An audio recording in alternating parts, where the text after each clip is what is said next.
acquiring a PhD in that field. One, scientific excellence is leading to solutions that help my people. As care about your work. I will go back every now and then to this concept because it's really conference was exciting. Use word to explain. Are they interested in applied or fundamental research or both?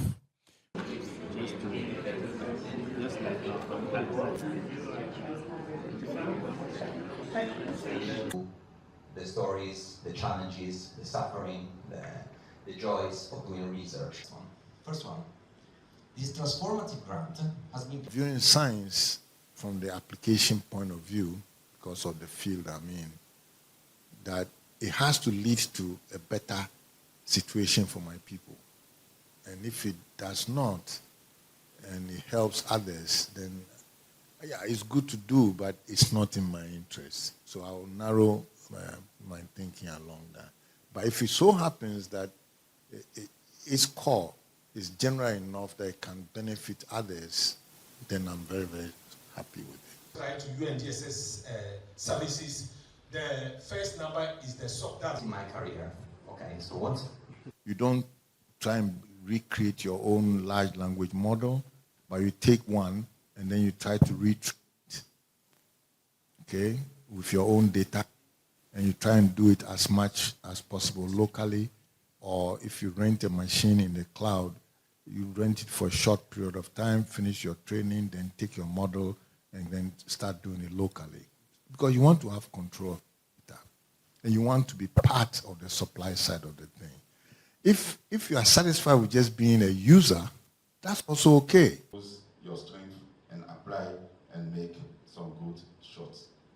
So we have those and can collect a lot of money. So it's something that's what you want to apply. You need to check which kind of grants you are applying. The technology that I'm working on is to realize what kind of diseases that are affecting these crops. But when diseases are affected, you also need to give solutions. So that's when artificial intelligence comes in between. And the national language for Tanzania is Swahili. So it will all make sense to give this information in Swahili so farmers can implement that better and also can take off the burden from the extension officers. So if you were to use a standard language that is English, of course you provide the solutions, but it will not be able to reach to farmers to the level that it will be required to reach them. Good. Yeah, sure. Yeah, more clothes. You know, this year, 3 months ago, one company community development plan for farmers in Africa and in Tanzania generally, they are looking for any solution that would help them to deal with the cost of imports. That is the big burden to the farmers. They have to buy heavily on fertilizers, they have to depend heavily on pesticides.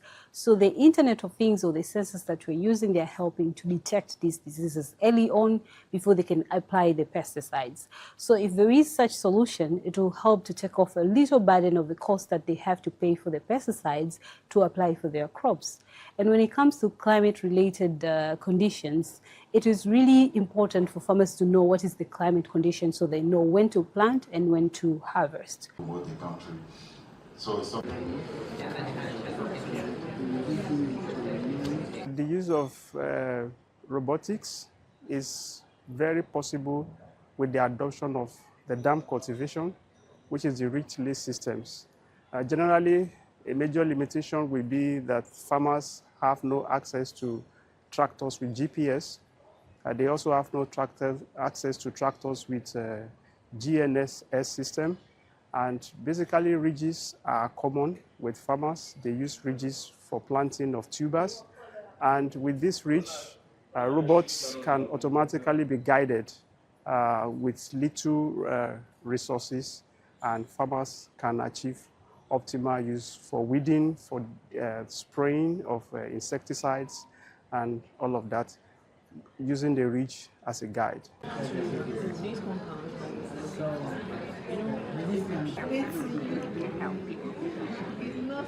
The biggest bottleneck in advancing precision agriculture in Nigeria, from my research perspective, is the lack of data for optimization of systems that enhances precision agriculture.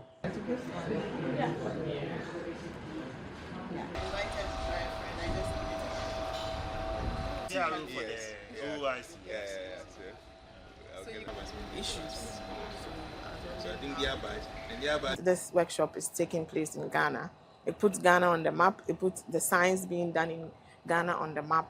So I think it's a good thing that it came to Ghana, and it will give us the more publicity that our scientists need to put our work out there, and even through that form collaborations, form partnership with international agencies to help foster our science. Okay.